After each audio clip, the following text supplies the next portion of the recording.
Okay, I think we're going to begin. Just to give a little context about the event, Chris is giving a book talk, and he's the lead organizer and founder of the Platypus Affiliated Society. The Platypus Affiliated Society, established in December 2006, organizes reading groups, public fora, research, and journalism focused on problems and tasks inherited from the old 1920s to 30s, new 1960s to 70s, and post-political 1980s to 90s left for the possibility of emancipatory politics today. And if you're at SAIC, contact either Darius or I. If you're interested in coming to our events, we have a coffee break on Mondays at 3:30 at the Athletic Association, and then a reading group in Lakeview at 6:15. So just get in touch with us if you're interested. So just an introduction for Chris. Chris Cutrone teaches in the Department of Art History, Theory, and Criticism and Visual and Critical Studies at the School of the Art Institute of Chicago. He is an instructor at the Institute for Clinical Social Work and was a longtime lecturer in the Social Sciences Collegiate Division at the University of Chicago, where he completed the PhD degree in the Committee on the History of Culture and the MA in Art History. His doctoral dissertation was on Adorno's Marxism. He received the MFA from the School of the Art Institute of Chicago and the BA from Hampshire College. He's also a writer and media artist committed to critical thinking and artistic practice in the politics of social emancipation. He is the original lead organizer of the Platypus Affiliated Society, an international Marxist educational project. So the book is called The Death of the Millennial Left, and I'm just going to read real quickly the book summary. The Millennial Left, facing the War on Terror, the Great Recession, the Arab Spring, and the Occupy movement, and the Black Lives Matter protests, as well as the presidencies of Obama and Trump, and the political discontents expressed by Bernie Sanders, Brexit, and Jeremy Corbyn, SYRIZA, etc., was tasked with the struggle for socialism in the core of global capitalism. It failed to even attempt this task. In the essays collected here, spanning the millennial generation's many agonies, Chris Cutrone cuts through the accumulated legacy of failures that the millennials inherited from the left of the 20th century and that blocked their view of the socialist politics needed to turn the crisis of neoliberal capitalism into a struggle to overcome capitalism. A critique of the history of the recent and current left, the book is also a lesson in politics. The politics marking the 21st century and the absence of Marxism informing the left as much as the right. It is essential reading for anyone interested in the socialist politics of freedom. So the format is I'm going to be asking some questions, and then we'll open it up for audience Q&A. So, my first question is the title of the book, The Death of the Millennial Left. If you're not familiar with the content, might seem dismissive of the millennial left. I think as Daniel put it in the elevator, it might seem kind of harsh to the millennial left. But experiencing the articles being published, it's clear that there's a clear investment in the millennial left as an object. So I wanted to begin with that. What made the millennial left an object worthy of reflecting on? Thanks, Omer. So I'll just say that, of course, it was the millennial left that brought me out of retirement, so to speak. So I had basically stopped being an activist on the left at the end of college. I realized when Bill Clinton was elected and when other things happened in 1992, the LA riots, and also the protesting of Columbus, of the 500th anniversary of the Columbus discovery of America, kind of convinced me that there wasn't going to be in the near future a struggle for socialism or the possibility of a Marxist politics. So I stopped being an activist. What I had done in college, I had been a member of the youth group affiliated with the Trotskyist organization, the Spartacist League, and I had participated in anti-war activism and other kinds of activism in those years. So really around the time that I started teaching, after I had gone for my PhD back here at SAIC, where I had gone to school as a graduate student much earlier. That was in the moment of the war on terror and the anti-war movement. So it was within a couple of years of starting to teach here at SAIC that my students invited me to start an extracurricular reading group that was about like the politics of Marxism rather than the ideas, which I taught academically. And so I knew that in doing that, that I was taking a step back into the realm of the left. Not necessarily in the public sphere, that was not so clear to me initially. But I knew that our conversations of the readings that we were going to do were going to be contentious. We're going to, reanimate all the old questions from the history of Marxism and the history of the left. So because of that, I feel like this kind of second experience of leftism for me came with the millennial generation. And I kind of went through their experience with them. And committed myself to what seemed to be the attempt to reestablish socialist politics, but was progressively abandoned over time, especially by the time of the Bernie Sanders campaign. So that's what made the millennial left an object for me. Me not being of that generation, me being from Generation X. I was able to see the millennial left come into existence, recognize how it was of its own historical moment that was different from my formative historical moment. And I collected my writings in this volume that were basically commentary on contemporary politics as it was happening and as it was being experienced by the millennials.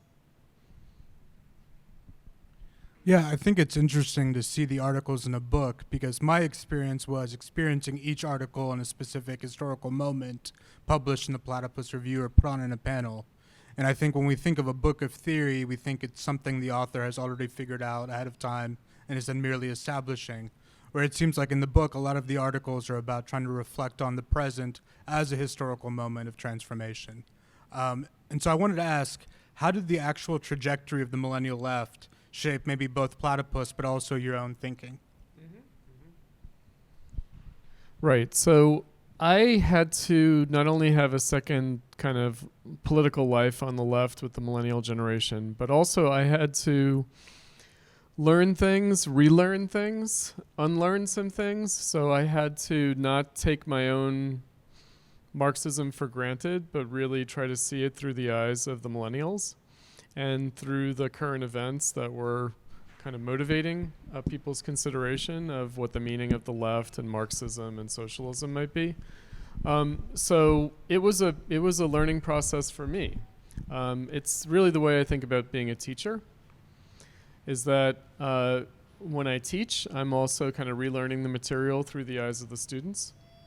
So obviously, I have some knowledge going into it, but really, that knowledge is going to only be relevant or pertinent and is going to be changed, however subtly, in a new historical moment and through the eyes of a new generation of readers, of students.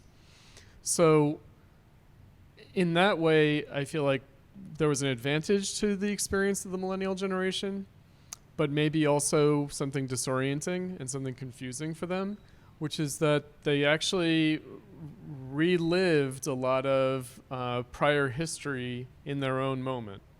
So the anti-war movement recalled the Vietnam anti-war movement of the 1960s and how that established a certain kind of pattern of leftist politics and leftist protest politics. The Great Recession brought back the 1930s, brought back the era of maybe the greatest influence of the communist parties in the metropolitan world in Europe and in the United States. Also New Dealism, that was in the air around the Great Recession, bringing back the New Deal. Then we had, due to Obama, there was the question of the racial politics of the United States. And so that brought back the 60s in another dimension, the civil rights movement, the Black Power turn of the civil rights movement. And then finally, with Occupy Wall Street, there was a kind of return of anarchism, both the anarchism that I had some glancing familiarity with from the 90s and from the early 2000s, but also the deeper history of anarchism, with which I was somewhat familiar, but not terribly familiar. And then the electoral politics, that turn with Bernie Sanders in 2015, 2016, at the end of the Obama presidency, brought back old history of the left in yet another way. So within a fairly short amount of time, really within 10 years, so like 2006 to 2016, the millennials kind of experienced their version of what the 20th century left had undergone. But again, for me, I wasn't going to allow that for myself to just be, well, I know that history, I know how this is going to turn out, so I already know what I think about these things. It was rather an opportunity to reconsider these things and rethink these things and maybe just reconstruct how history had happened in the past and why Marxism had derived the lessons from that experience that it did. Whether through like Trotskyism, the background that I had in one respect, or the Frankfurt School, the kind of scholarship that I had done. So, you know, I had to approach it with an attitude of openness. It wasn't like these things were ready-made and I just had something to deliver to a new generation. It's rather, I had to see how this old history was coming back anew and what it would mean for a new generation, and therefore how it could mean something new and different for me. Oh, you got it. Yeah, I think related to this, you know, when I was a student from 2008 to 2012 as an undergrad, the New Left was really kind of put on the table. You know, 2008 was 50 years since 1968. Bill Ayers and the Weather... 40. 40. Bad at math. Yeah. Bill Ayers and the Weather Underground were in the news because of Obama's presidency. So I guess I wanted you to talk about... I was 38. That's why. If That's you say why you 50, know? I'm like 53 now. I'm like, don't get rid of the best years of my life, man. Go ahead. Yeah, so how do you perceive the relationship between the New Left and the Millennial Left? How did the memory of the New Left shape the political imagination of the... How did the memory of the New Left shape the political imagination of the Millennial Left, for better or worse? Right, so when we first started out, which was a little bit before you arrived on the scene, Omer, it was 2006 when we started the reading group with Platypus, and I was living in Hyde Park. I was still working on my dissertation at the University of Chicago, and the students who originally formed Platypus came from both SAIC and the University of Chicago. So they were my students here and also there, because I was teaching undergraduates there in the social sciences core, with other people who got involved with Platypus, like Atiya Khan and Sunit Singh and Spencer Leonard and James Vaughn. We were all teaching together at that time. And in 2006, so we started the reading group in the winter of 2006, so early 2006. Summer of 2006, the founding convention of the New Students for a Democratic Society, like the reborn 60s student radical organization, happened at the University of Chicago. And so I went with the Platypus kids and we attended, you know, we saw that convention, that conference. And they were being mentored, the New Students for a Democratic Society, mostly young people radicalized around the anti-war movement. They were being mentored by the old SDS members from the 60s, and they had formed their own organization called the Movement for a Democratic Society.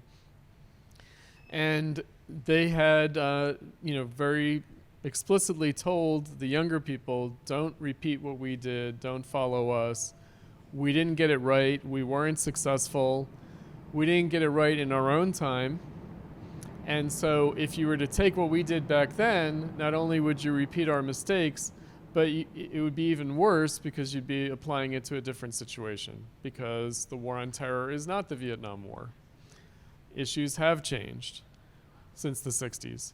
And so nonetheless, and I think Bhaskar Sankara, who's the founder, editor, publisher of Jacobin magazine and a prominent activist in the Democratic Socialists of America, and also someone acquainted with Platypus, someone that I'm personally acquainted with and somewhat influenced by the Platypus Project, who was young, who was basically like same age as the first generation of platypus members back then.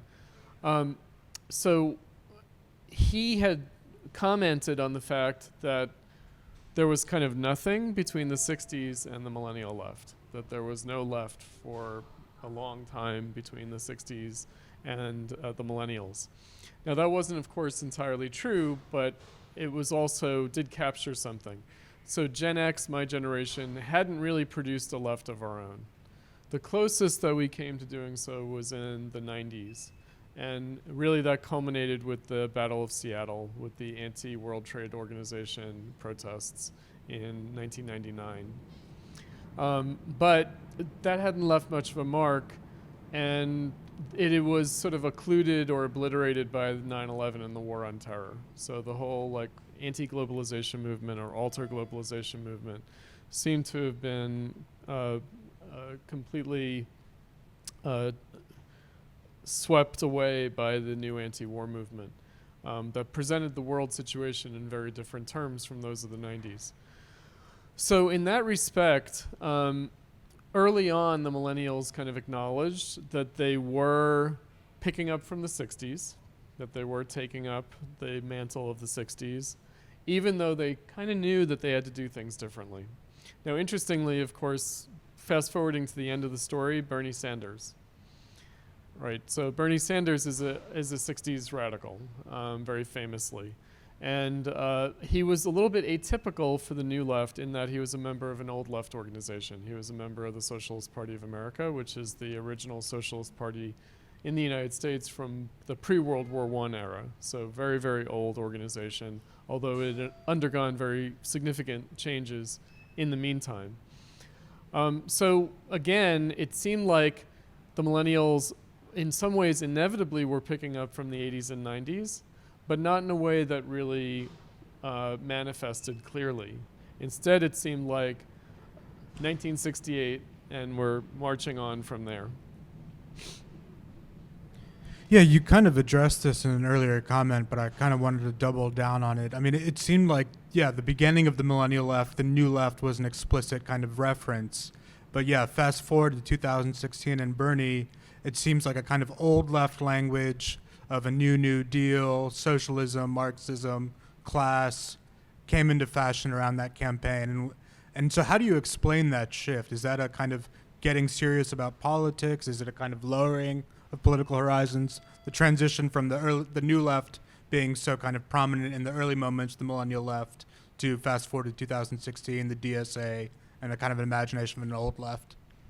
Right, so one way that I like to think about it and that I write about in the book is the changing meaning of Marxism for the millennial left. So because the millennial left was initially born in the anti-war movement, Marxism meant an analysis of imperialism. Right, so capitalism was seen as the reason for the war on terror. And American hegemony was equated with the global capitalist system. Again, it was in some ways picking up, but not in a terribly acknowledged way, from the 90s left of the anti or alter globalization movement. So that's what Marxism meant in that moment. With the Great Recession, which I think did surprise everyone with the financial crash in 2008, it was not expected. Suddenly, capitalism presented itself in a different light. Right, it looked like an economic crisis rather than a political hierarchy in the world system based on economic supremacy, the Washington Consensus. Now, interestingly, the 60s, the New Left, was Marxist, but again, not in a period of economic crisis. So the 60s was a boom era. The 60s was an era of prosperity. The New Left was even described as the revolt against affluence. Right, so in that way, Bernie, that moment, less so Occupy Wall Street, by the way. I'll mention that in a second. Bernie seemed to be a throwback to the 30s. He seemed like an old leftist. I mean, it's the Brooklyn accent, it's his whole demeanor, it's his age, right? Because he was an older new leftist. He wasn't exactly a baby boomer. He was a little bit older than the typical baby boom generation. So he seemed to be older than he actually was. In other words, he seemed to represent a deeper history. And so, again, class was not a major thing for the New Left, actually. Neither was it a major thing for the Millennial Left at first. But then it became something. And it's interesting, again, to think about how issues of class, because that's what we usually associate with Marxism, that Marx is the theorist of class division, class struggle. How that figured for the Millennial Left, because again, maybe not in terms of the working class, maybe rather in terms of the downwardly mobile middle class, maybe in terms of students who couldn't get jobs after they graduated college and were saddled with high student loan payments that interfered with them having a middle class professional life. So again, the way Marxism comes back, and Marxism didn't exactly come back with Occupy Wall Street. That was more kind of neo-anarchism. Like David Graeber, for example, was a major influence on Occupy Wall Street. And Occupy Wall Street wasn't really about the working class. It wasn't about class in the Marxist sense. It was more the 99% and the 1%. And it was really a reaction to the Citizens United decision that seemed to threaten the domination of capitalist politics by big money donors. As it turned out, and really what that meant was a fear that it would favor the Republicans. As it turned out, the Democrats have actually have taken great advantage of the Citizens United decision in the form of unlimited campaign fundraising, but more through small donations. So first Obama and then Bernie Sanders really benefited from the loosening up of campaign finance restrictions and campaign funding. But again, even Occupy Wall Street, which was about the economic crash and was about Wall Street versus Main Street, wasn't about class or capitalism in the Marxist sense. Yeah, that's good. So this is a very basic question to get at the title of the book. So what does it mean to talk about the death of the Millennial Left? According to what criteria can we say that the Millennial Left died? What killed the Millennial Left? And was the Millennial Left ever alive? Yeah, good question. Okay, so when we started out in Platypus, so it was early 2006, but then we kind of moved from being a reading group to being an organization. And what that meant was that we were going to put on public panel discussions with leftists, contemporary leftists. And soon after we started doing that, we decided to publish a periodical, the Platypus Review, basically a monthly broadsheet paper. And for that first issue of the Platypus Review, I wrote an article whose subtitle was "The Left is Dead, Long Live the Left." Earlier than that, I had written some of the founding documents of Platypus, me and my friends, they consulted with me, in the summer of 2006, in which a similar thought figure was present. But this idea, the left is dead, long live the left, modeled on the king is dead, long live the king. So the idea of an inheritance or a passing of the torch from one generation to another. What that means is that I certainly thought in 2006 that the left, in my understanding, namely a socialist left, a left that's struggling for socialism, struggling to overcome capitalism, didn't exist, was non-existent. And the socialist left that did exist, the small organized Marxist tendencies, they would also say there's no socialist movement. They were trying to build a socialist movement. So they would also have agreed the left is dead. So it wasn't taken as personally negating them, but rather the idea that as a political movement, as a political force in the world, it was non-existent. It used to exist, but it had died and it needed to come back to life. So again, in my understanding, the Millennial Left represented an attempt, again, to bring the socialist left back into existence. The last time that had happened was in the 1960s with the New Left. So we don't usually think of the New Left this way, but there actually was a movement within the New Left to reestablish a socialist party. In the United States, in Europe, it meant establishing a different socialist party or a different communist party from the ones that existed. In the United States, it would have been the reestablishment of a socialist party that was a mass party and had become a small sect by the 60s. So I did see the Millennial Left as an opportunity to create a new socialist left that had not existed for my generation. So again, the possibility, the potentiality, the impulse towards doing that, in which case it would mean bringing the left back to life. So I see the Millennial Left as a kind of abortive attempt, right? Sort of angling in that direction, but then stopping short of it. And that's what it means to say that the Millennial Left died, meaning it gave up its aspiration. So it's not that it had achieved a socialist politics, but rather that it gave up the aspiration to a socialist politics. I guess controversially I'm saying this because ironically enough, the form in which the abandonment of a socialist politics, the form that took, was the reestablishment and growth of the democratic socialists of America. Right, so it was millennial socialism per se that had not been announced as such previously. So I mentioned the New Students for a Democratic Society. So again, not students for a socialist society, but students for a democratic society. The war was seen as undemocratic. The Citizens United decision was seen as undemocratic. Again, Occupy Wall Street, even though it was informed by anarchism, it wasn't really calling for anarchism, it was calling for democracy. And even Bernie Sanders' democratic socialism wasn't really about socialism, it was really about democracy. It was really, again, about the 99% and the 1%.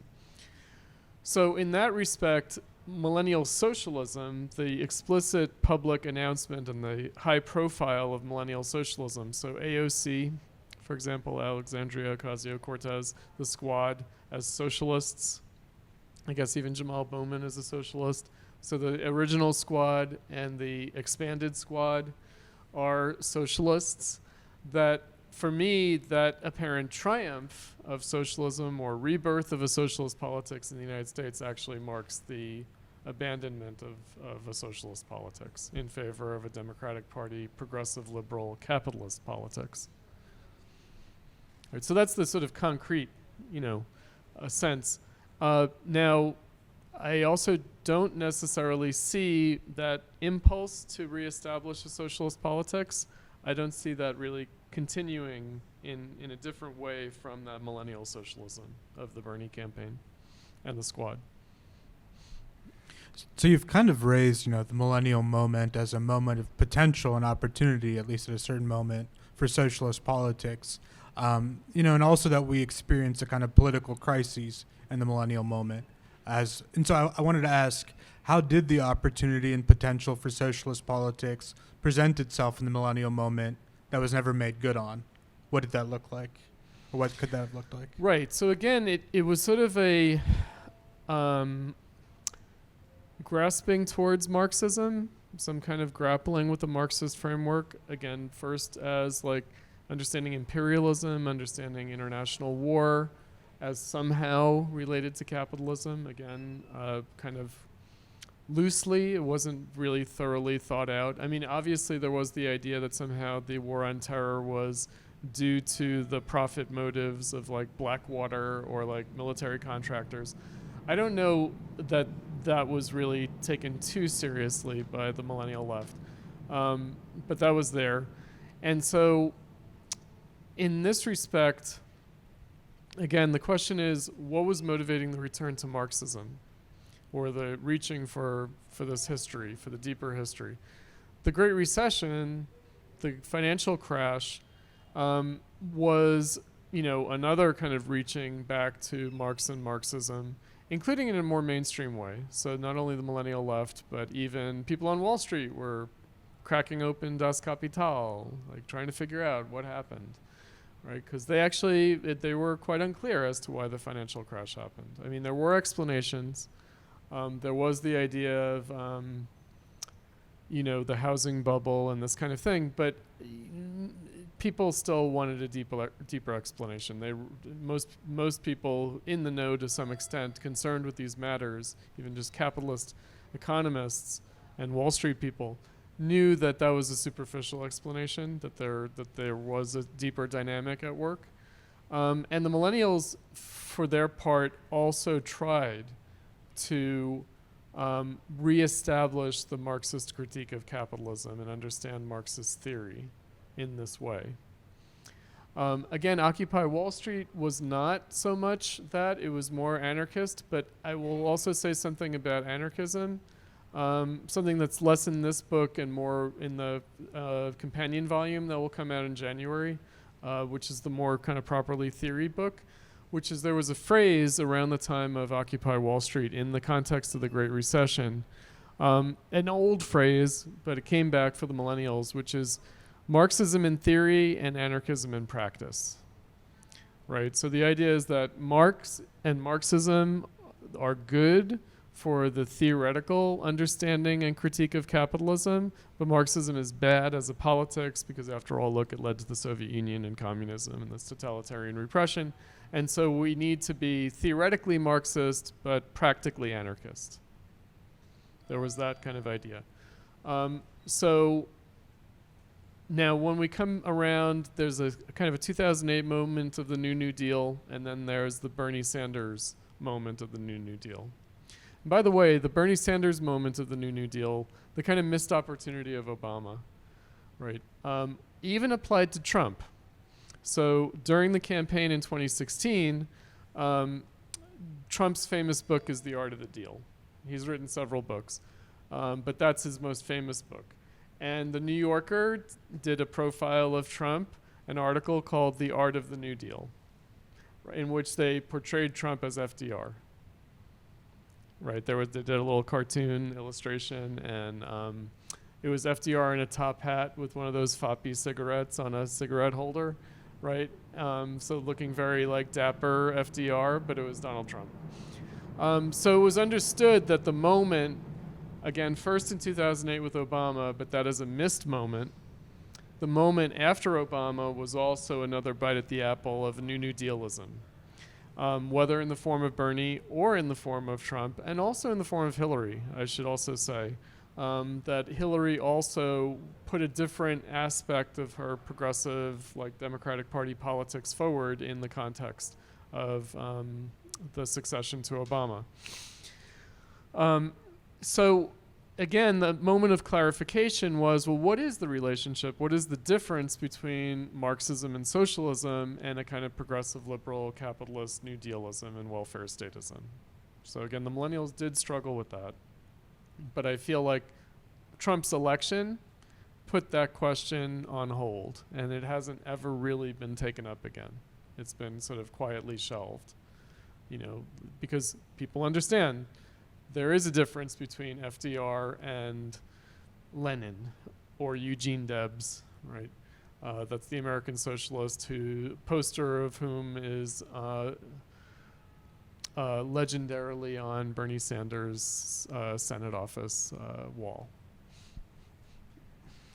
So I wanted to pick up on something that I think runs throughout the book, and the question I have written down is the millennial left to blame? How did past historical moments of defeat on the left shape the failures of the millennial left? I mean, are they guilty? We were just talking about this in class today. We didn't quite get to it on my Walter Benjamin class, and Kafka and Oedipal guilt, right, and cosmic guilt. Are the millennial left guilty?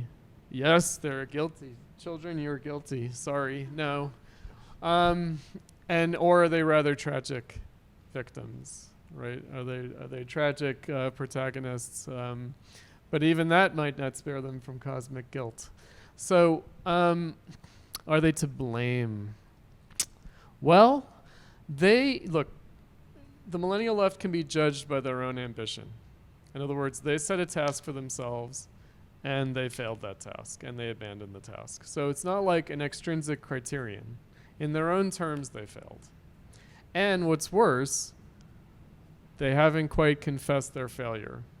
right? So in other words, they're guilty in their own terms, they're to blame in their own terms, but they're even more to blame and more guilty for not even acknowledging what they should be able to acknowledge, which is that, look, we tried and we failed. Instead, it was, well, we keep on trying. Or they say that actually their ambition was not so big, right? So they never really thought that they were struggling for socialism anyway. And so therefore they can't be held to that standard, held to that ambition. But I was there. I remember. They did want to overthrow capitalism. They did want socialist revolution. They were radical, right? They might have forgotten, but I don't forget. Maybe just to push on the second half of the question. I mean, this is, a running theme throughout our conversation. But in what ways did past moments of defeat kind of shape the failures of the millennial left? Very good, because again, the millennial left is repeating what past generations of the left have also done. They've also forgotten their failure. They've not acknowledged their failure, and instead it's become the struggle continues, right? So the idea is that la lucha continua, right? Struggle continues. I don't know if it's from the Spanish Civil War. I don't think it is. I think it's from the Latin American left. But in any case, well, the 30s struggle against capitalism and against fascism is a never-ending struggle because fascism can always come back, right? So that struggle continues. The struggle against U.S. imperialism and racism and sexism and homophobia and now transphobia from the 60s, that's a never-ending struggle. That struggle continues. And of course, the millennials inherit all of that, right? The millennials inherit all the past struggles. And in the process, they lose sight of what made their struggle unique and different, right? Rather, they're fully willing to subordinate themselves to this long history of never-ending struggle. And because the past generations never gave up their struggle or realized that their struggle might have been misapprehended or a misfire in some way or a wrong direction, instead we just add to the struggle, right? We just proliferate these never-ending struggles. It was Joe Biden who was put out there in the Obama administration as vice president, because this is the role of vice presidents, by the way, to be in the ideological vanguard of an administration, to be the test marketer for trying new things. So Joe Biden was portrayed as the pro-gay marriage figure in the Obama administration, and that Obama himself was more reluctant. That's such bullshit. The point of the matter is Obama totally supported gay marriage from the beginning, and so did Hillary and Bill Clinton, even though Bill Clinton had signed the Defense of Marriage Act. Of course, they all supported gay rights going back to the 70s, and certainly Obama from the 80s. But they had to pretend that they were more conservative, so they put Biden out there as the gay marriage advocate. And then after that was achieved, he became the trans advocate. And if you remember, he said, the struggle for trans rights is the civil rights movement of the 21st century. Yay! Right? The struggle continues, right? Because now we have something else to fight the right on, right? And we have a new way in which people are fascist, right? So originally you were fascist because you were anti-communist, but then you're a fascist if you are too slow on the uptake with civil rights in terms of racial discrimination. Then you're a fascist if you're not on board with feminism. Then you're a fascist if you're not on board with gay rights. Now you're a fascist if you're not on board with trans rights, right? So again, when we think about it, it's a formula that allows people a certain amount of historical amnesia, including about, and really first and foremost, about their own history. Yeah, this last question will segue well, and then we'll open it up for audience Q&A. But what lessons need to be learned from the death of the millennial left for a future socialist politics?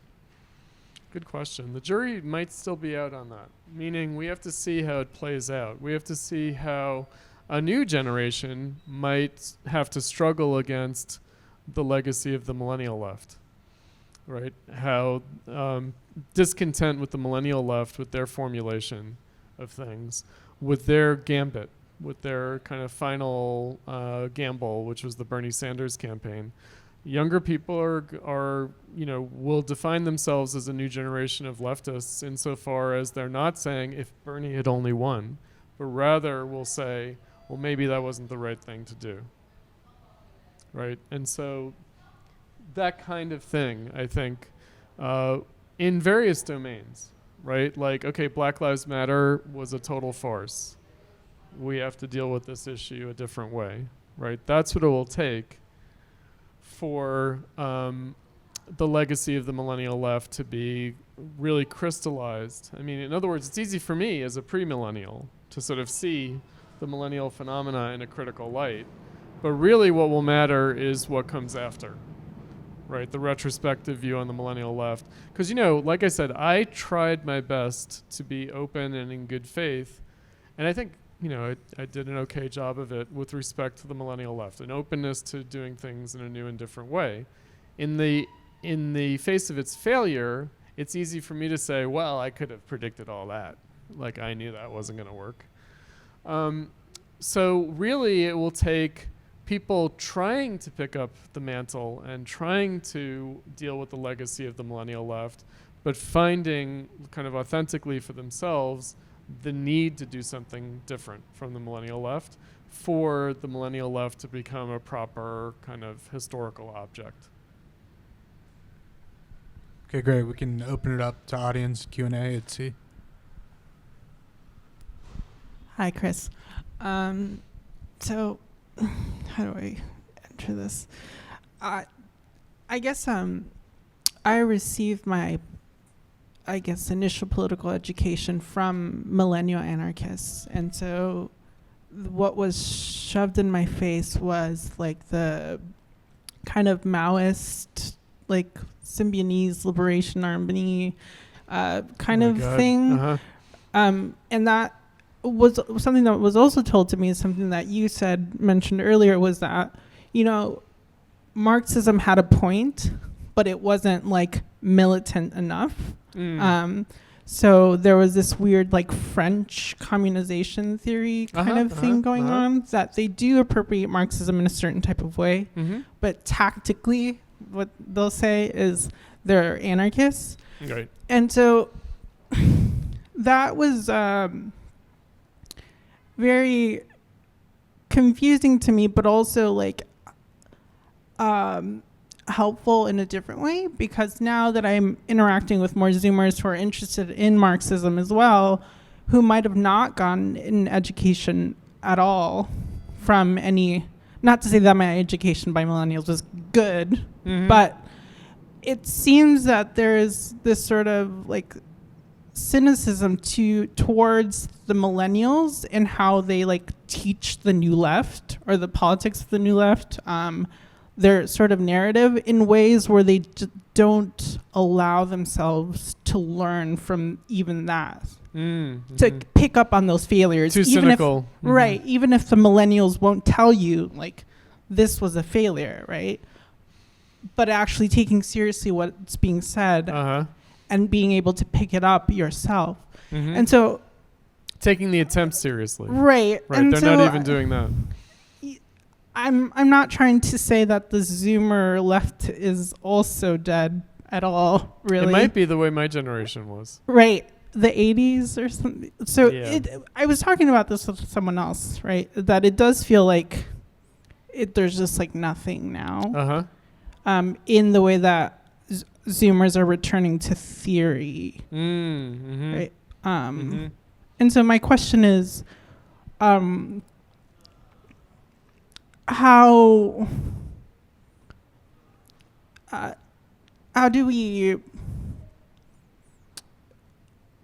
I guess really like what would you say to Zoomers who are interested in Marxism and sort of have these issues with this sort of hang up this, because it does seem that there's like this like permeating frustration towards the millennial generation, right? Like you guys gave us these bad cards to deal with.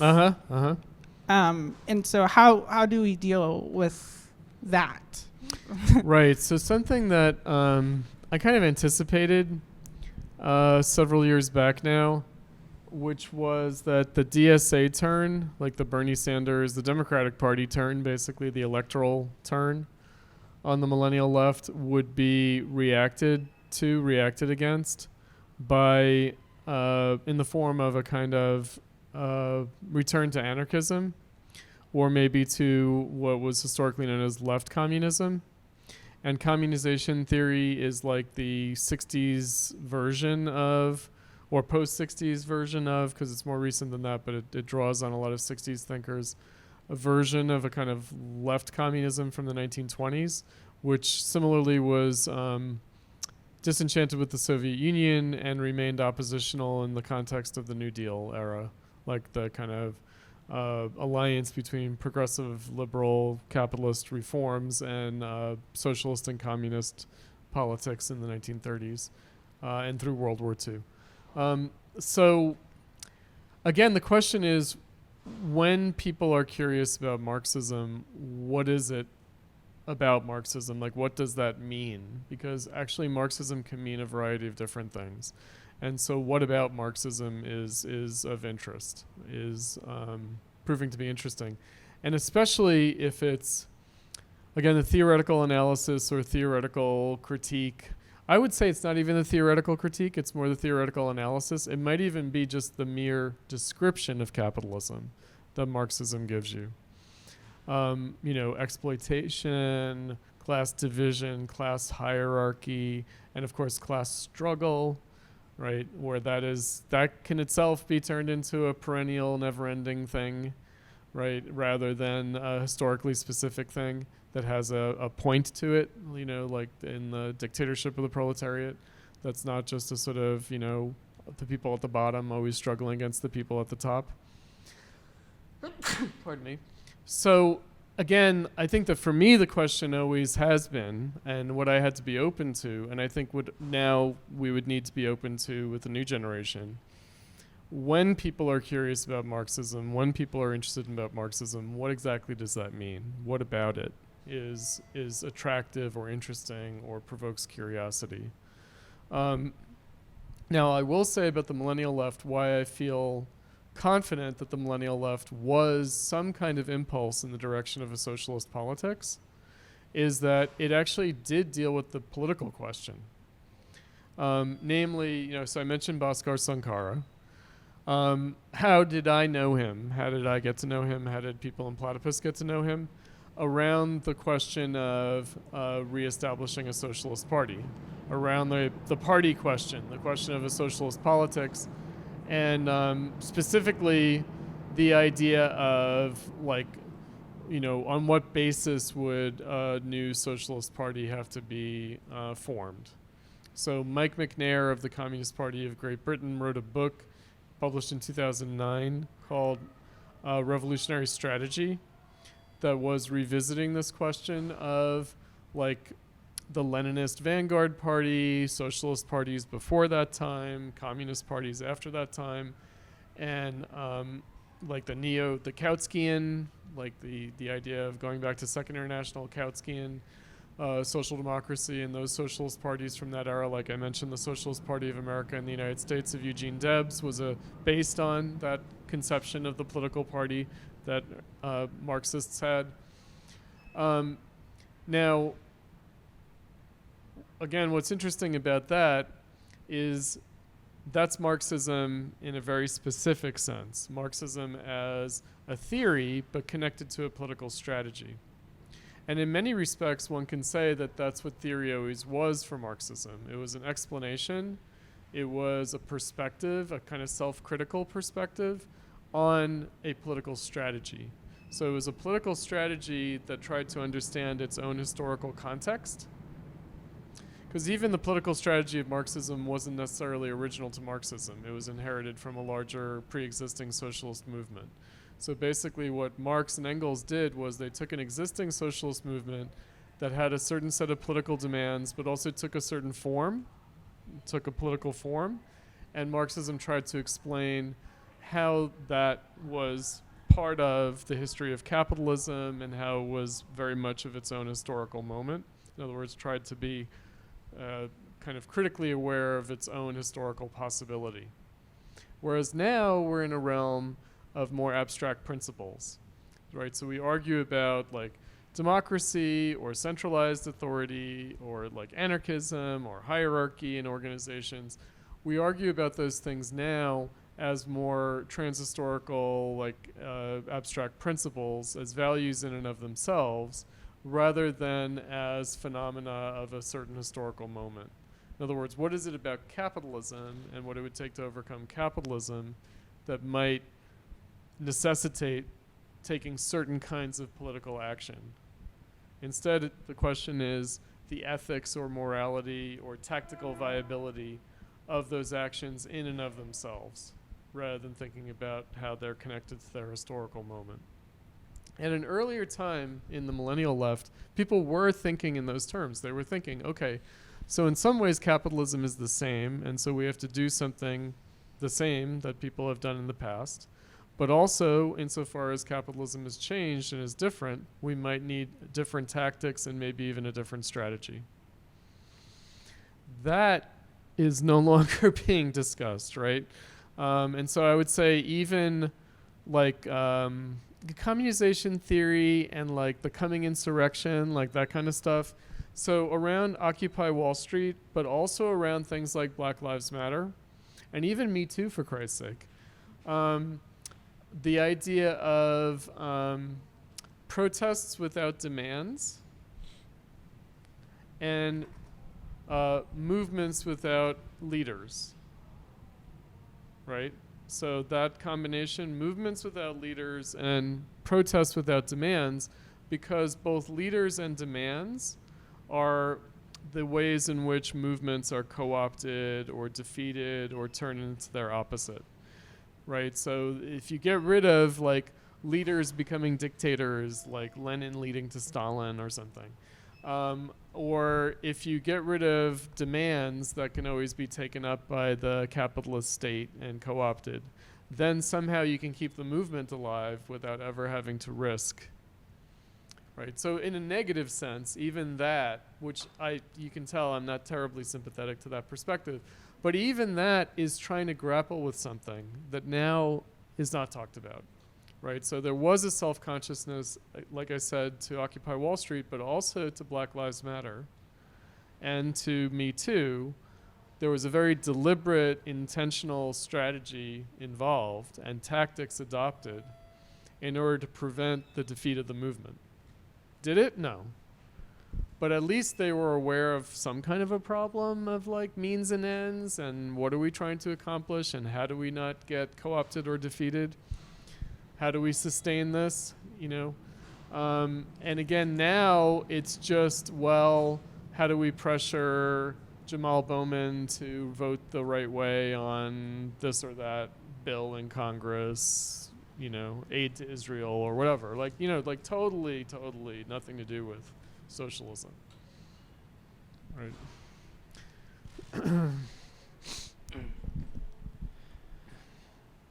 So now that the Millennial Left is fully put to rest, in your eyes, Stake to the heart and holy water and silver bullets or no silver crucifix, something. You got to do something, right? But anyway. So would you consider it appropriate to keep on doing, or let me put it like this, I think the subheading of your book is interventions, as in a doctor's interventions on a patient. So my question is, does it make sense to continue intervening in a patient who is dead? Is your project going to become an autopsy, or will you find a new patient, and what would need to happen for for you to change the object of your interventions? Okay, so I'll just say that originally I planned on publishing my writings for Platypus in 2018.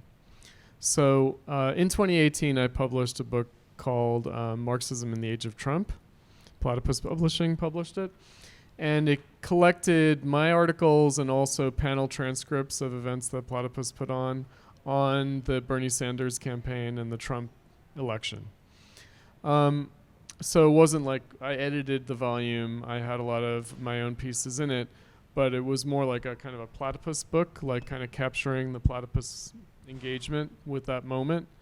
And I thought at the time that I would publish my writings up to that time, kind of compile them after what I considered to be the death of the Millennial Left in 2017, after the Trump election. So maybe prematurely, but maybe not. You know, when a doctor declares a patient dead, they're not actually completely dead, right? They're just past saving, right? That's what that means. You know, there might still be brain waves. There might still be, you know, there certainly is still cell metabolism going on. But for all intents and purposes, dead. Now, fast forward to this year when I published this book. And, you know, after the Trump presidency, after COVID, which I don't write about, into the Biden era, this is another kind of inflection point and maybe less of a deniable moment of a retrospective kind of taking stock, like, okay, what was this? You know, like fully in the past tense. In 2018, it certainly would have been very hotly disputed and maybe not even recognized. In 2023, there's more an availability of general recognition. And I think that that's, you know, authentic to its moment. It's better that I waited. Now, interestingly, this book, The Death of the Millennial Left, was not what I had in mind. I was going to publish my more theoretical writings, and I wasn't going to republish these more political writings, specifically the essays on Obama and the war on terror, and on like the question of anti-black racism in the United States. I wasn't going to republish those things. I didn't need to republish my Trump essays because they were already in Marxism in the Age of Trump, the Platypus Publishing book. So I was just going to go through my kind of writings for Platypus on Marxism, theoretically, on that kind of thing. And so those essays don't have the character of an intervention in the way that these did, these more political current events writings did. You know, so I was convinced to publish this by Doug Lane, who's the publisher of Sublation Books. And, you know, he said that he wanted me to publish my political writings as a history of the Millennial Left. Right? And again, the question is this a moment where we can say there is this kind of object, the Millennial Left, but also that there is a kind of completed trajectory of the history of the Millennial Left that now can be considered? And I think that there is. And so again, I was more coaxed into this book publication specifically by my publisher, who's a fellow Gen Xer, but who also was politicized into taking Marxism seriously in the millennial era, and whose oldest children are millennials. And so youngest children are Zoomers, oldest children are millennials. And so, and who themselves were leftists and politicized, and so he experienced things through their eyes. So, I mean, we'll see. Like a lot of my writings, I feel like I'm writing for the archive, I'm writing for posterity, I'm writing for the future. And so it could be that this way of doing the history of the Millennial Left as a running chronicle of it is something that can't be received now, but can only be received later. That's possible. In terms of making interventions in a new Zoomer left, well, if there is such a thing. But I also thought for myself as a writer, which I did have to find a new way of writing. This is not writing that I had done before Platypus kind of called me to do it, so I had to kind of do a different kind of writing, not academic writing, not like art or cultural critical writing. but this kind of weird Marxist commentary on capitalist politics kind of writing. I may not return to that at all. So that was the other thing, is that I recognized that I was turning a page on my own writing, and that perhaps I wasn't going to continue to write in this mode anymore, and therefore I could put a kind of a bookend on it and publish it as such, right? That it may not be a genre that I return to, or at least that I don't foresee returning to it. I might, but not for the foreseeable future. Right.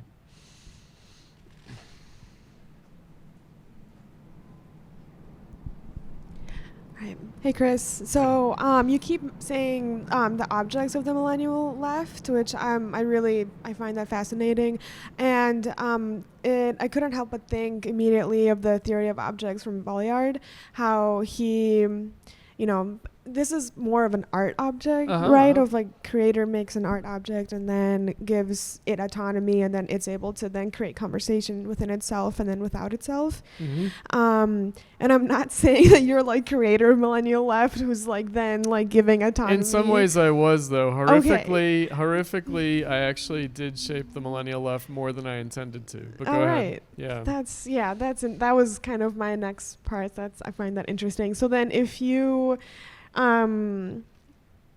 were to not think of the Millennial Left as an object, like how else, like how would you relate to them differently, or would it be the same thing? I guess it's like that vocabulary of object that I'm most interested in. Right. So I think that we talked about it in terms of like the way Omer posed the question, like is there such a thing as the Millennial Left? Like what would the phenomenon be, and how to take on that phenomenon as an object. Now, again, the question of its autonomy, right, taking on a life of its own, certainly. So I'll just say something about that, which is that as a teacher, I'm aware of the fact that students are going to take the ideas that I teach their own way.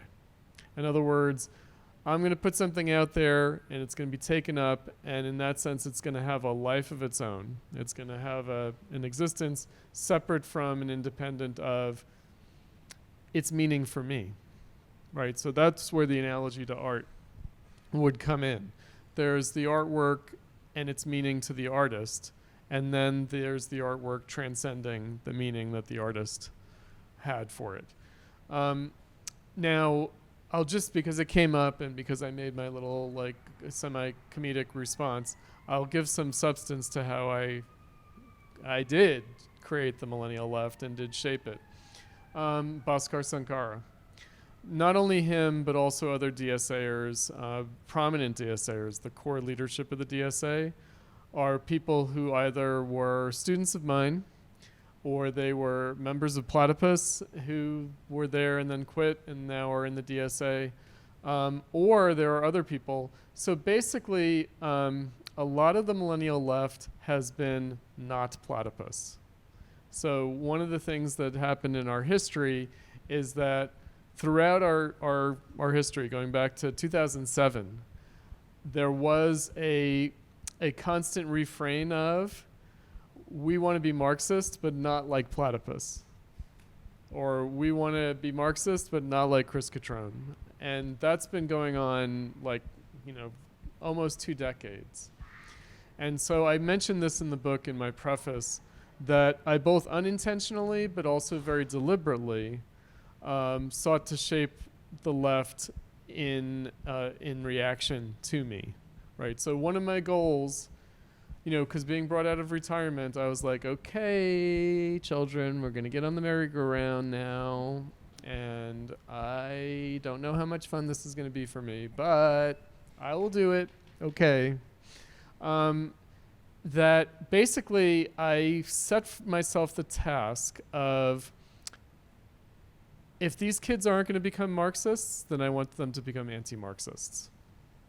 I want them to reject Marxism.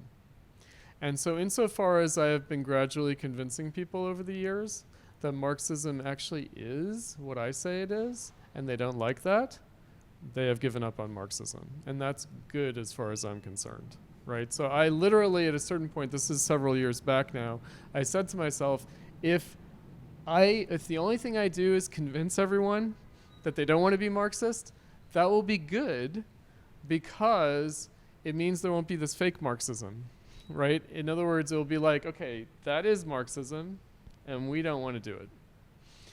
That at least it would like be a function of mental hygiene, right? In other words, then people could be what they were and wouldn't have to wear this mask of Marxism, right? Because maybe Marxism is just historically past, dead, and maybe there is an authentic new politics that does itself a disservice by trying to be Marxist or pretend that it's Marxist. Like maybe the Marxist mask disfigures, deforms, distorts something that is real that deserves a chance, and trying to channel it into Marxism or understand it in terms of Marxism, maybe Marxism is preventing an emancipatory politics from emerging, actually. The memory of Marxism is doing that.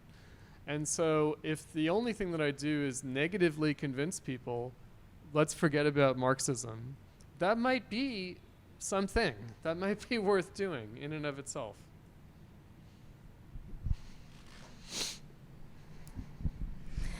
Okay, I'm gonna try and see if I can make this question coherent. Because the whole thing about the millennial left, as from what I understand from the primary questions that were asked by Omer, is that really to talk about the death of the millennial left, it's to talk about what we have to learn from the millennial left. So, like you were saying, we're yet to know, we have yet to see whether there will be a generation that will. Okay. But at the same time,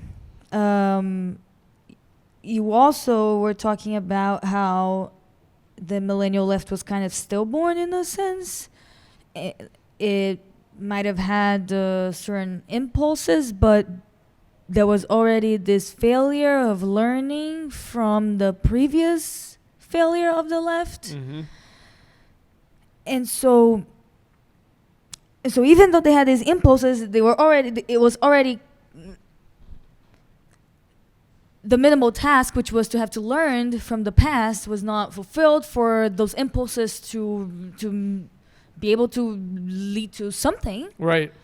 And so then what I'm thinking, how can we talk about Gen Z or whatever it is, learning the lessons from the millennial left, if the problem of the millennial left really is to not have learned the lessons from the new left, which maybe was also not to have learned the lessons from the old left. So what are, I guess, no, is it really about the millennial left? Well, like I said, I think that it is insofar as, and one of the things that I do in the book is that I really try to, and again, maybe new readers, more naive readers won't necessarily see this, but what I was trying to do is talk about capitalist politics in a way different from the way the left usually does, and specifically different from the way the Marxist left usually does. And so it seems very idiosyncratic or kind of eccentric, like the way that I address like the Obama election and all the kind of pejorative concepts of like the criticism of neoliberalism, like third way politics, like, that centrism is like awful because it's some kind of bipartisan consensus that keeps capitalism going and this kind of thing. And really just try to think outside the box of all that kind of usual leftist analysis, and often under the rubric of Marxism, this kind of way of looking at things. And, again, part of my aim there was to say, look, new generation, you are trying to do something. And so the question is, can you clarify to yourself what it is you want, what it is you want to try to do? Now, again, insofar as, maybe, I mentioned the movement for a democratic society, the 60s radical veterans who were advising the new students for a democratic society. They weren't saying, learn the lessons of our generation in the sense of, they said, don't do what we did. But also, maybe you're trying to do something entirely different, right? So in other words, maybe Superficially, it looks like the same thing. You're participating at that time in an anti-war movement. It looks, therefore, like the Vietnam anti-war movement. But maybe this war is different, and therefore maybe your opposition to this war is different, and maybe the movement in opposition to this war has to be different. So it might just be something else. So it's not like, okay, they had to learn the lessons that hadn't been learned before by previous generations. The fact that they had to try to do that is itself part of the problem. Right? In other words, it was like, okay, we want to do what the 30s did, but this time get it right. Or we want to do what the 60s did, but this time get it right. Maybe it would have been better for them to just forget all that. To just not be under the specter of, didn't people try this already? Maybe what the millennials were trying to do had never been tried before in certain key respects. Now, of course, for me, the issue of Marxism is it might be the same thing that people have tried to do in the past, but maybe the past that one has in mind is actually much longer ago, much deeper than the 1930s, like the Great Depression era, or the 1960s New Left era. Maybe what's being repeated is actually a deeper history that's completely unknown, that's completely obscure, that's, very esoteric. But again, like that's one way of thinking about it, that it's a deeper history. Another way of thinking about it is that maybe this is something entirely new, and maybe the past is just inhibiting, right? So it's not that I was saying you must learn the lessons of the past, and this time you have to get it right. They were already doing that. That was already the mindset. I was saying maybe you don't know what this is that you're struggling with, right? So thinking about like Bill Clinton or Barack Obama or Hillary Clinton or Bernie Sanders, people who are like to the left of the Democratic Party, people who are more centrist in the Democratic Party, people who are more conservative. Maybe this whole way of thinking about things, about the significance of things, is wrong, right? Because it is ultimately like a kind of popular front, like Stalinist kind of, I would say, framework for thinking about like the right and left of the Democratic Party. Maybe that whole framework is totally at odds with what they were trying to accomplish, in fact, like the actual substantial social and political change that they wanted. That's one of the reasons why I'll just say this, like Marxist but not like Chris Cutrone. Well, definitely when I seem to have come out in favor of Trump, it wasn't that, it was rather don't be an anti-Trump maniac, don't be Trump derangement syndrome. But people took that as me, oh, he's for Trump. That also, and also saying Trump's not a fascist and this kind of thing, that maybe this just isn't what you think it is, right? So again, the whole framework that's adopted on the left, but also within mainstream capitalist politics. And what's interesting is how those have really come together now. So the left used to talk about fascism all the time and fighting fascism, and you never heard that in mainstream politics, really. Now in mainstream politics, it's all about that. And so, again, just the idea that maybe you should forget this history. That's another aspect of it, right? Rather than this time we should get it right. This time we should learn the right lessons. Because actually, it's not like the 30s and the 60s. It's not like the older left. It's not like that history has clear lessons. It actually does not, right? So that's the other kind of point that I would make, right? And so similarly, I'm not sure that there are going to be clear lessons from the millennial left. There might be like an obvious lesson, like don't be a Democrat. But like that's, again, not saying much. And also, it may not even be right? In other words, it might be a Democrat, but in a completely different way than you're thinking about it, right? Or be a Republican, or it might be something entirely different. But again, there is a history to consider, but there are not clear lessons to be sort of given. That's the hard part. Because, if it's just a checklist, like do this, don't do this, if it was that simple, we would be in socialism a long time ago. It's not.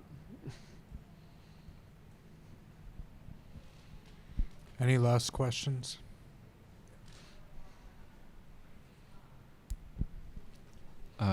Chris, you mentioned that the 10 years from 2006 to 2016 was sort of amalgamation of things that's at least reference the past events. And also to add to that, like if I extend it to 20 years and like from 22, going back to 2002, to add to that a new nuclear threat and what seems to be a revival of the Cold War rhetoric. How do you explain this intensified character of capitalism and what is going on? Why these events seem to happen all at once within one generation, and so is it a new phenomenon? What I mean is, does it give them a new character to these events? The fact that they all happen at once, and also how does the left recognize them? Right, whether it does. So I mean, I guess I would, maybe start with like an easy kind of Marxist description, which is to say World War II came at the end of the Great Depression, and now World War III seems to be coming at the end of the Great Recession, right? That would be an available narrative. That would be an available like understanding or explanation. And I'm not sure that people have quite said that yet, but they've at least edged in that direction. Like I think that already is on the minds of people on the left. It's almost like they don't want to say it, but they also want to say it. Now, obviously, this is a new situation. It's different from World War II. It's different from the 1930s. The Soviet Union was a different thing than Russia is today. It was a different thing. It had a different historical significance in terms of like European politics and society. The Soviet Union, there were mass communist parties in all the Western European countries in the 1930s. Similarly, World War I was very much about like stopping socialism, like in Germany. Like the German government definitely saw starting a war as a way of defeating the socialists in their own country, and that was the country that had the strongest socialist party. So obviously that's not what's going on now. That it would be fanciful to say that, I don't know, Putin invaded Ukraine to stop domestic political opposition, or that Biden and the NATO countries, the United States and the NATO countries under Biden's leadership are, launching a kind of crusade against Russia to stop political opposition within their own countries. Now, from a certain paranoid standpoint, it can look plausible. It can look like, oh, well, the yellow vest protests, and so, right? Or the Alliance for Deutschland, the AfD in Germany, like this right-wing populist movement. Maybe this is what's like causing the EU and NATO to set up an external enemy. And maybe to stop Trump, Biden has to fight Putin. From a certain paranoid standpoint, and maybe even in their own thinking. But I don't think that those are the actual historical conditions. I don't. But I wanted to put that out there as a kind of plausible, some kind of a quasi-leftist kind of understanding. Some kind of like world history, geopolitical moment. I would say rather that the best way of understanding this kind of history in capitalism, like great power conflicts, geopolitical chaos, it's better understood as a symptom of capitalism. In other words, it really is the case that, of course, a major global economic downturn, as we just experienced since 2008, has had ramifications, has had a politically disruptive effect, both in the core major capitalist countries, but also in other countries. And maybe in other countries, in more peripheral countries, it has a more dramatic impact than it does in the metropole. It seems to have had a dramatic impact in the United States.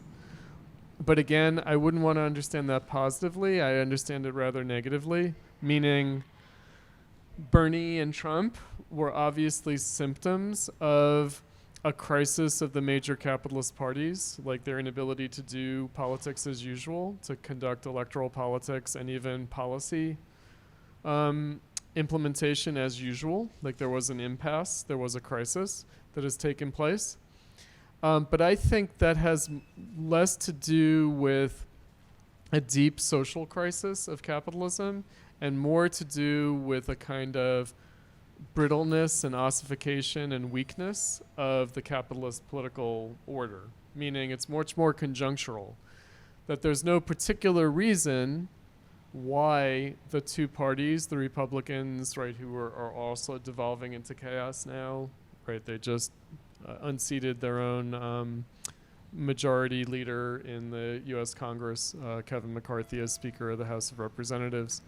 There's no particular reason why these parties have to be as chaotic as they are, right? There's no like deeper historical necessity. But it does turn out to be the case that they are weak and that they are kind of fragile and that threatens a great deal of political chaos, next year, right? And you know that the Ukraine war is going to be a major factor in the U.S. election. It already is. Right, it's the only thing that distinguishes the Republican candidates among them is Ukraine war policy. So there are some pro-Ukraine war policy, there are some anti-Ukraine war policy candidates. But again, I wouldn't want to give that. It might be the case that under the surface, the United States is quite stable. And it's only in the ruling cliques, it's only in the political parties, it's only among the politicians that it's chaotic, right? It could be that actually society is fine, it's stable, but it's just the politicians who are messing up.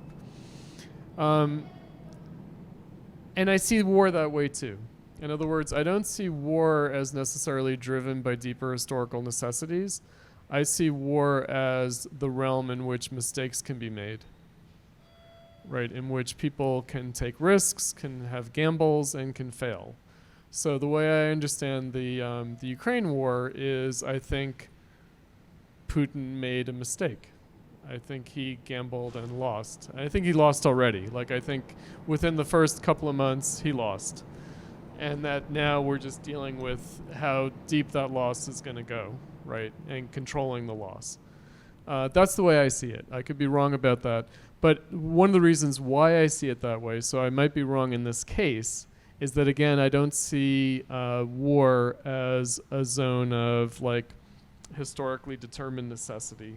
I see it as the realm of politics, and a very risky realm of politics, but one in which actually there's enough scope for errors and blunders. Right, there's a lot of latitude for more contingent circumstances rather than just the expression of some deeper historically determined necessity. So that's the difficulty, right? So in other words, could we have nuclear World War III by accident, by historical accident? Yes. Can we overcome capitalism by accident? No. Right? So yes, like a lot of harm and destruction and death can come by mistake. I do think that that's possible. Like that's the way I understand history. Now what comes after that, what people do in that circumstance, what they make of it, that will maybe like the aftermath of it, that might be more conditioned by historical necessity, but the events themselves, not necessarily. That's the other thing to keep in mind. So I do have an article in the book on the Ukraine war. And that article kind of annoyed people on the left because I seem to not care. I seem to be like, oh yeah, capitalism, war, yawn, And people are like, what are you talking about? World War III, blah, nuclear weapons. And I'm just like, yeah, might happen. Right? And what are you talking about? So unfortunately, that's the case. We could have nuclear war by accident.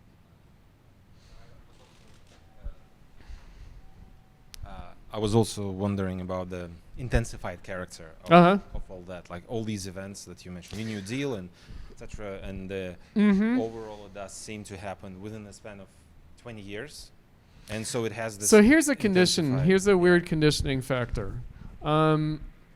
So what do they say about Russia, that it's gas station with nukes? Have you heard that expression? Russia is nothing but a gas station with nukes. Right? So if the world moves in the direction of no more automobiles, right?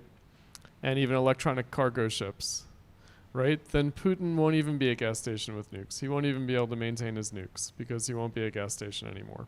So he might be looking at things as this historical moment is the last historical moment that Russia can preserve itself from being broken up in the long run. Like we have these resources now that we may not have in the future, and so we got to, establish the borders, the boundaries now, right? Otherwise, it will just be this inevitable, inexorable, downward trajectory.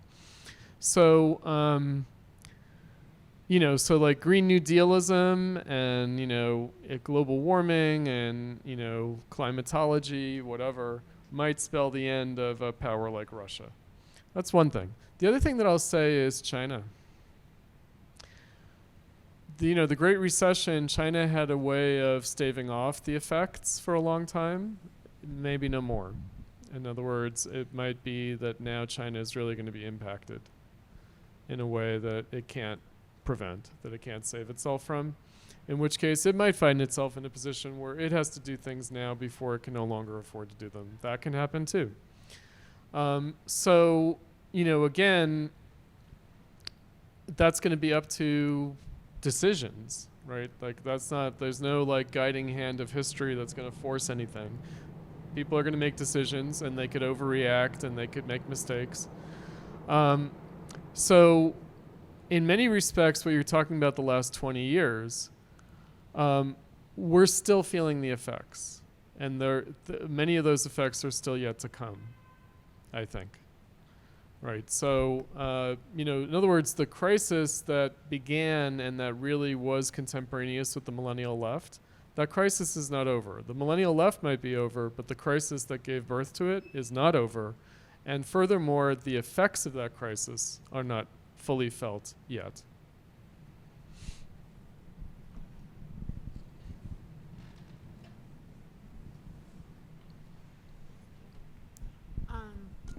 So in the book, you mentioned that there has not been the left has been stuck in conservatism significantly since the 60s.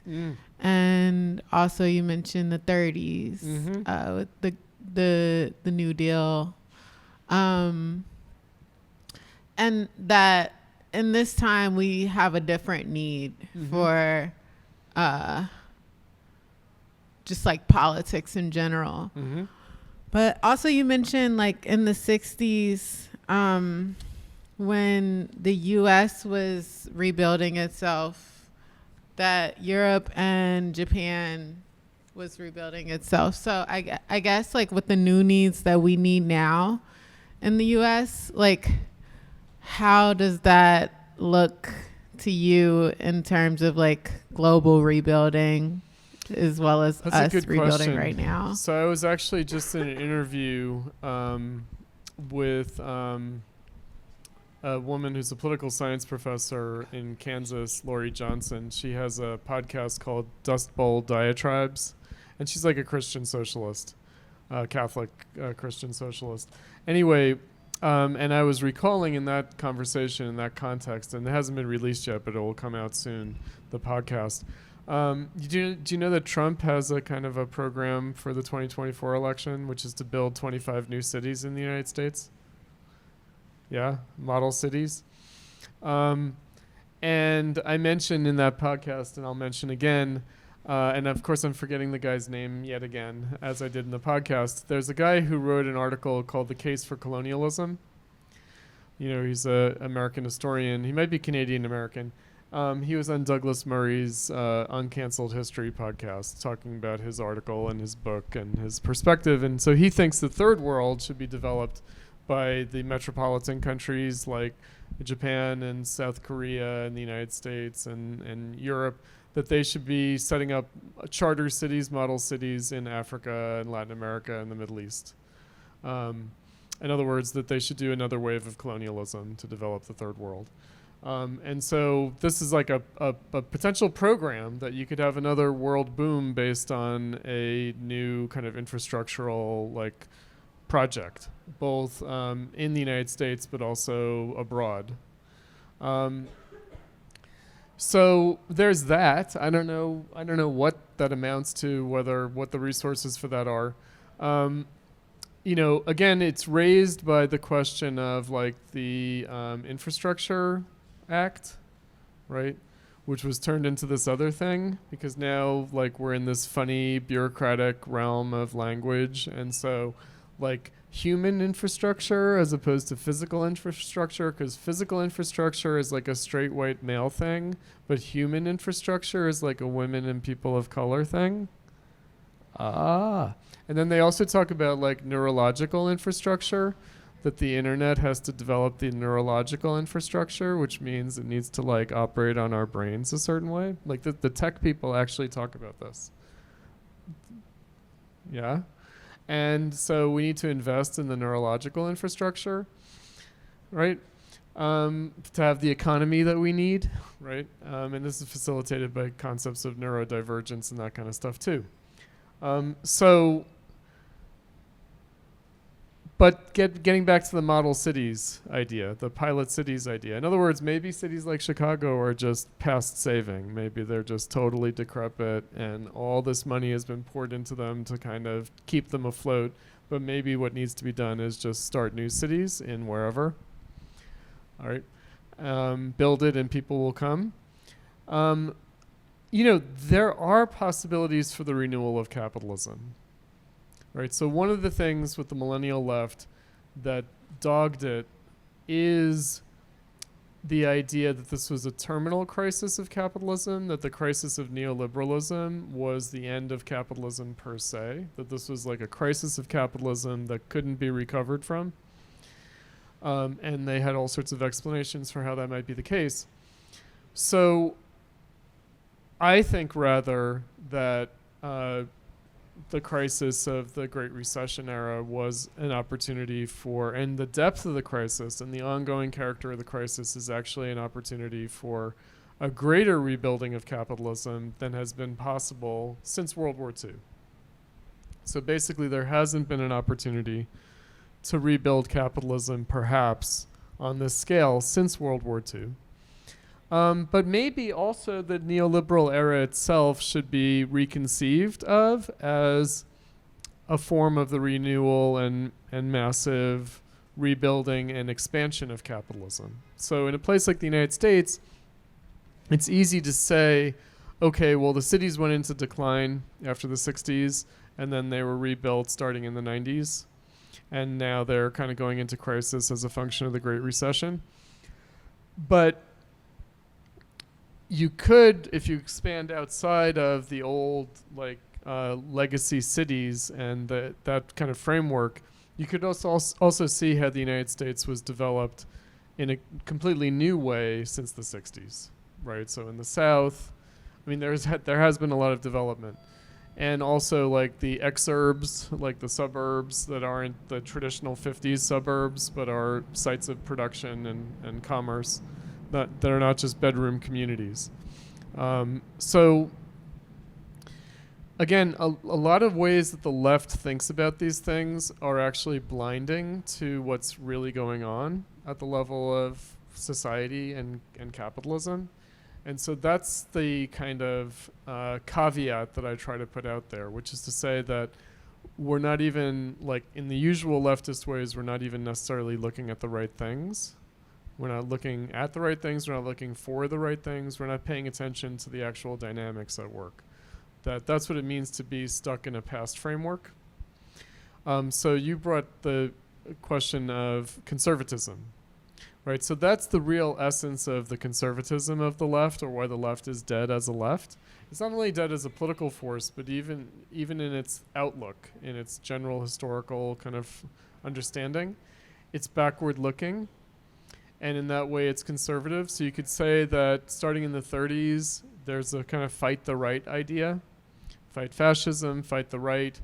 Even the Cold War had that character of like fighting the right.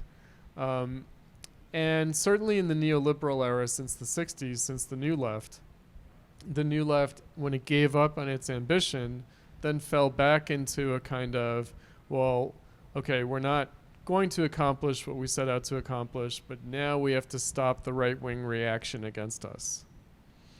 And certainly in my lifetime, that's what the legacy of the New Left was for me. It was the New Left radicals becoming the principal activists in defensive struggles, in fighting the right, in anti-Reaganism.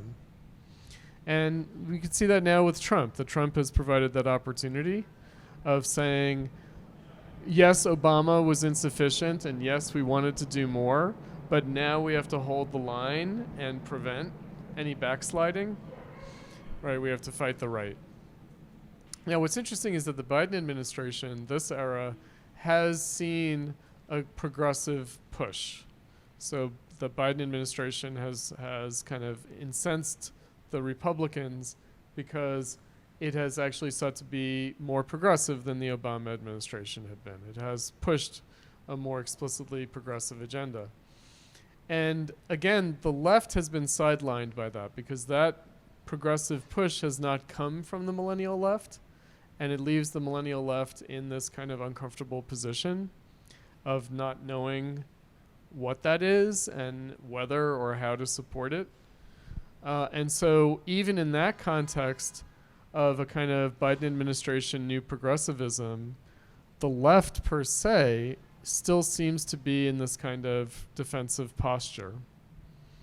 Anti-fascism on the one hand. On the other hand, insofar as it is part of any kind of organized labor struggle, it is about unions going on strike now, like the UAW workers or the railroad strike, against inroads that came out of the COVID crisis and that came out of the inflation. Right, so it's less a progressive struggle than it is a defensive struggle. It is a kind of conservative struggle. Now, within that context, certain progressive demands and policies might be forwarded, but I think it will be considered a success or a gain if they just hold the line, right? If they just hold the line, if they just kind of preserve things. So again, it gives this kind of a deeply ambiguous character to, because again, a lot of what, and there's also the further question of a lot of what is called progressive is, of course, from a socialist perspective, conservative because it's about conserving capitalism, right? The danger there when I put things that way is that it sounds like I'm a worstist or an accelerationist, that somehow I'm against like saving capitalism because I want capitalism to like collapse and be as bad as possible because that will motivate the struggle for socialism. That's not really my perspective either. Again, the 30s stands as an example of something that was a defensive struggle ultimately, that was a change in capitalism, but that also takes on the character of apparent progress. So it does look like the working class, capitalism in general, looks like its conditions were improved after World War II than before World War II. That seems to be the case. And what is sidestepped there is the question of whether the struggle for socialism was in a better position after World War II than it had been previously. After the New Deal versus before the New Deal. That question is sidestepped and really occluded. I think similarly, we're in that situation now. Again, why I would say the millennial left is dead is that it's not looking at things in those terms. It's just trying to figure out what's progressive within capitalism, which again is going to be a question of how best to conserve it. I think.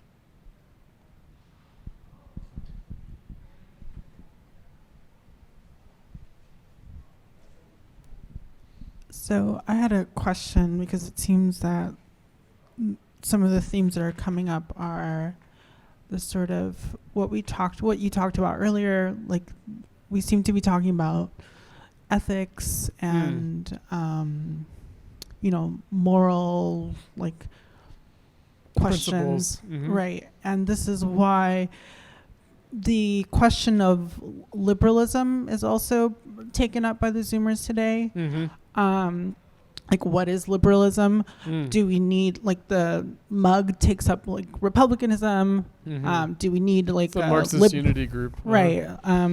Like, do we need a liberal democracy? What is democracy? Would the dictatorship of the proletariat be democratic?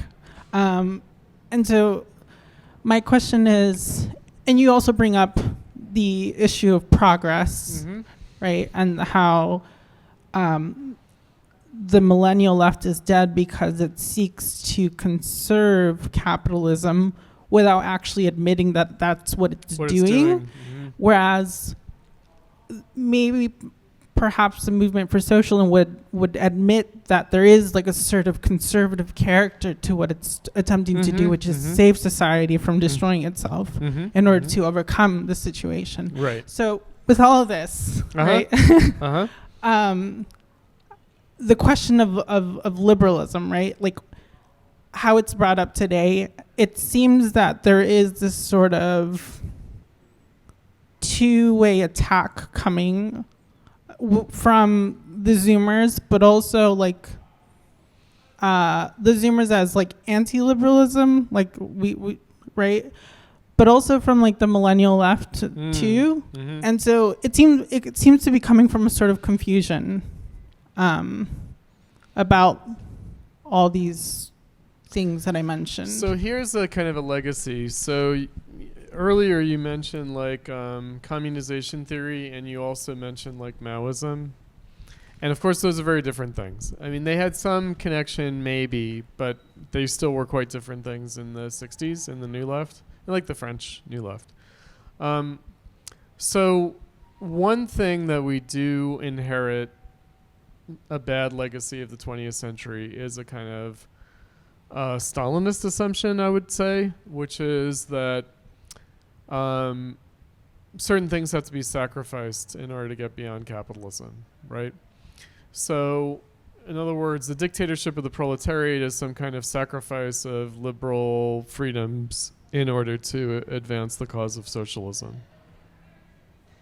Just commonsensical. So, you can't want to keep all these liberal, liberties if you want to overcome capitalism, because after all, the main beneficiaries of these liberties are the rich people and the capitalists. Right? So, we live in a society of, free speech, but really the only people who have free speech are the capitalists. And the rest of the people don't have free speech effectively, and so therefore they don't need to defend free speech, because all you're doing when you're defending free speech is you're defending some like wacko fascist right wing rich people like Donald Trump, and you're basically serving his interest, even though you think you're serving popular interests.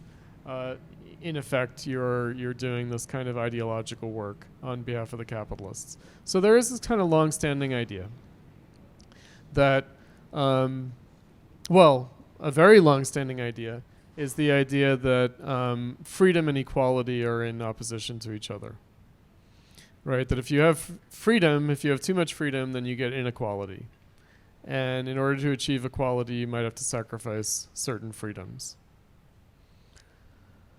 That's a deep one, right? Because how do you show that that's not necessarily the case? Right, it's such a assumed, intuitive framework that people have that it's very difficult to address head on, right? Because you'll get into like free speech debates, for example, where people will say, well, you need freedom of speech and freedom of association in order to struggle for socialism, right? In other words, where the right is seen, the right to free speech, not the political capital R right, but one defends civil liberties because we need them instrumentally to accomplish what we don't want to accomplish. But then the idea is, well, once we accomplish what we want to accomplish, then we won't need these things. We only need them for this purpose, for this reason.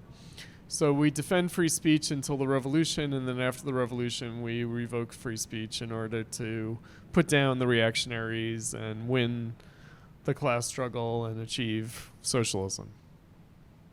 That would appear to be the lesson of the 20th century, right? That in order to achieve equality, you have to sacrifice freedom.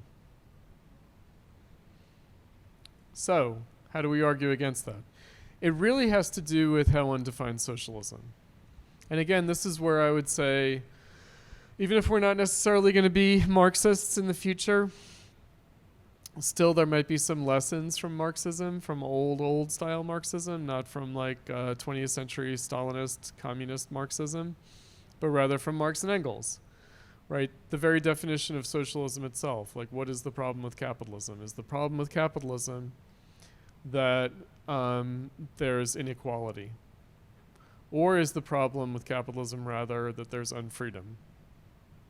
And that there's not only unfreedom for individuals, but society itself is not free, right, to take a different direction.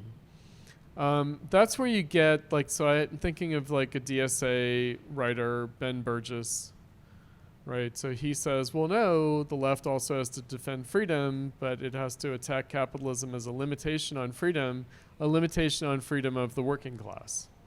Because the working class has to work long hours for low pay, and having low pay and having to work long hours means that they don't have as much freedom as the capitalist class has, which, they have enough money, enough time, enough resources to exercise their freedom. The working class might formally have those freedoms, but substantially has no opportunity to exercise those freedoms. Again, that's where the old Marxist idea is something seemingly that no one would be interested in, and yet needs to be remembered, which is that the capitalists are not free. In other words, that the problem actually is not that the capitalists are free and the workers are not free. The problem is that the capitalists are not free. And, it's their unfreedom that actually impacts the working class. So that's a difficult one. And maybe we do have to go through this phase of capitalist restoration and capitalist reform and capitalist rebuilding in order to show that, okay, the billionaires have all these plans, model cities, neocolonialism, techno-futurism. They have all these ideas, all these plans, and they're not going to be able to do them, right? In other words, to show the limitations of the ruling class, to show the unfreedom, how they're dominated by the needs of capital. I don't know that that's going to be clearly presented to people. I'm not sure that at any point in history that has been clearly demonstrated to people, but it was the original Marxist understanding of the problem of capitalism, right? So, and I think that the revisionist history regarding things like the American Revolution is also perfidious this way, is quite damaging in that the idea is that the US Constitution and liberal democracy and, this kind of thing, that it was set up to only benefit the straight white male property owners, including slave owners, like rich people, the ruling class. It was their freedom that was enshrined in the Constitution and not the freedom of everyone else. All right, so there's that idea. And I think that is a deeply distorting and problematic obstacle to a proper understanding of things. So that a priori, people on the left, I'm not sure that working class people are pretty much cynical about everything. But people on the left, right, like middle class intellectuals, like my kind of student type people, they have an excessively cynical attitude and negative attitude about these things that I think is unwarranted and is really a kind of resentment towards the ruling class because these are people who think that they would do a better job if they were in the position of the ruling class. Like that essentially their gripe with capitalism is that they're not in charge. Right? And again, they have a very instrumental attitude towards these rights. Anything that helps them in their struggle to take charge against the people that are in charge now, they'll support. Anything that seems to help the entrenched power against their attempt to take charge, they'll be against. Right? So, you know, I mean, the millennials basically thought Elon Musk taking over Twitter was a bad thing. Right? Why? Because exposing the lies of the COVID policy doesn't help them work their way up the bureaucracy. Doesn't advance them in their academic careers. Doesn't set them up to be a dean or a provost of a university. Right? Because if you say, you know, the COVID policy was all bullshit, then that's the end of your career. Yeah? So it just doesn't help them to have Elon Musk do the Twitter files and expose these things.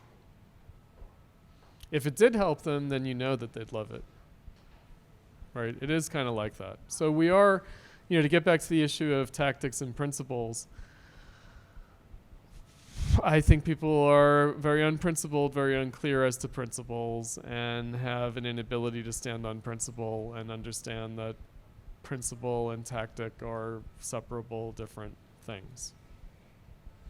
Right. Cool. I think we have to wrap up. We'll be going to Exchequer after this, which is down the street. If you'd like to buy a book, contact me right before you leave, and I can help you get a book. Thanks. Yeah, we just can't do that on site. Right. So. All right. Thanks, guys.